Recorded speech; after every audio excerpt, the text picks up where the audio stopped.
Assalamualaikum warahmatullahi wabarakatuh.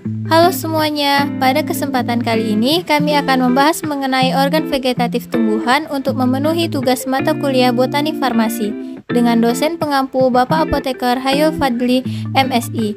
Sebelumnya izinkan saya memperkenalkan diri. Yang pertama yaitu teman saya Nadifa Yulia Salma dengan NIM 2201173 dan saya sendiri Putri Nurul Iza dengan NIM 2201179.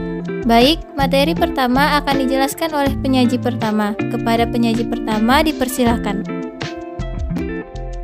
Organ vegetatif tumbuhan adalah organ yang berfungsi untuk mendukung pertumbuhan dan perkembangan, khususnya untuk penyerapan, pengolahan, pengangkutan, dan penimbunan zat makanan pada tumbuhan.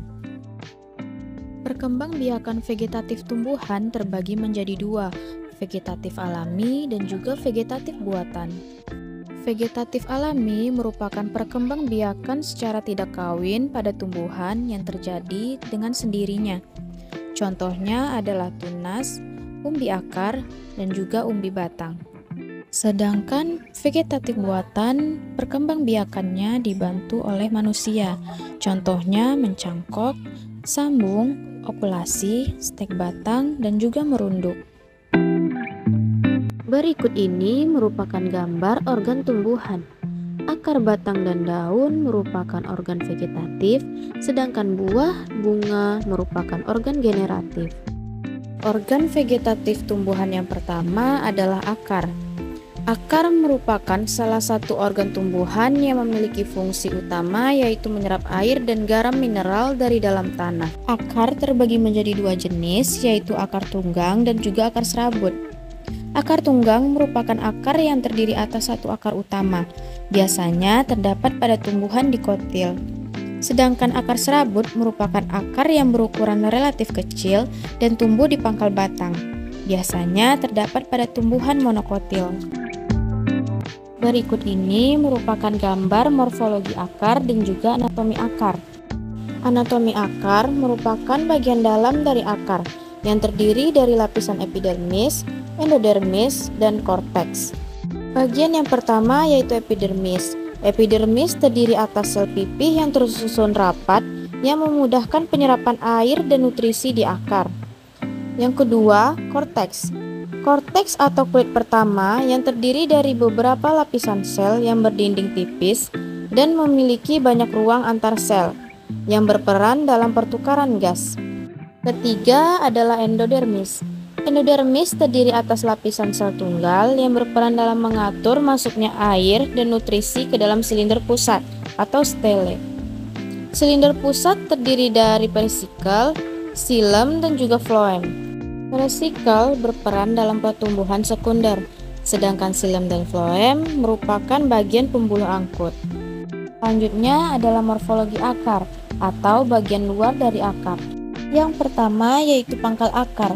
Pangkal akar merupakan bagian akar yang tersambung dengan pangkal batang. Yang kedua, ujung akar. Bagian akar yang paling muda terdiri atas jaringan-jaringan yang masih dapat mengalami pertumbuhan. Yang ketiga yaitu pangkal akar.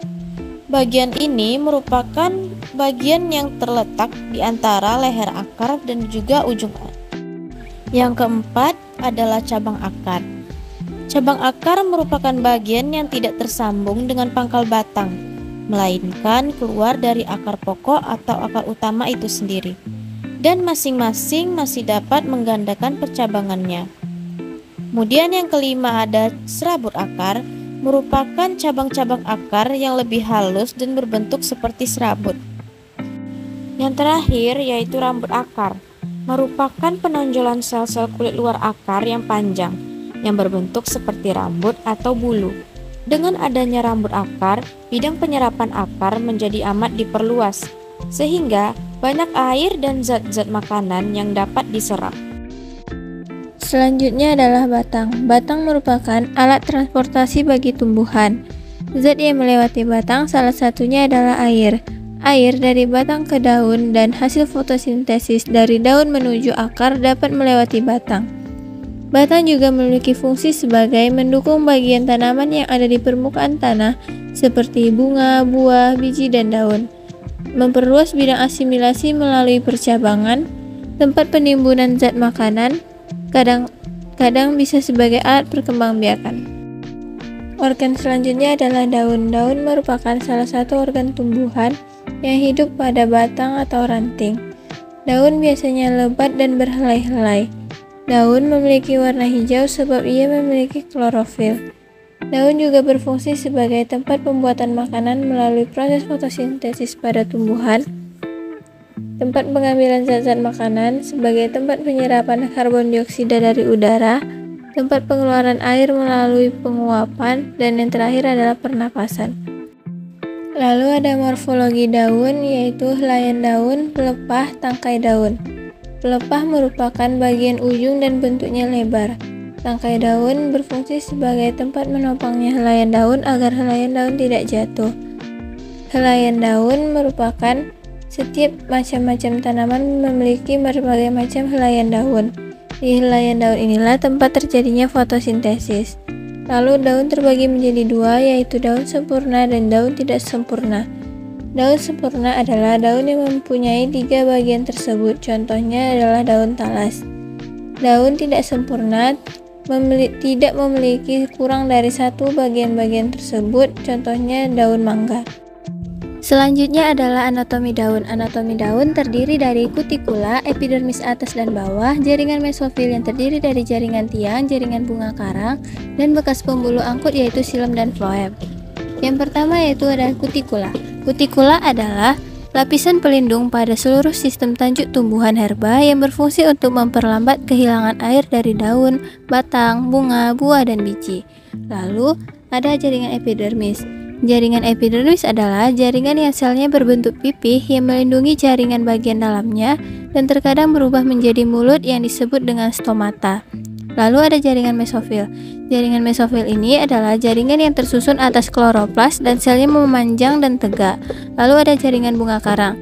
Pada jaringan bunga karang ini, jaringan yang selnya banyak memiliki ruang udara.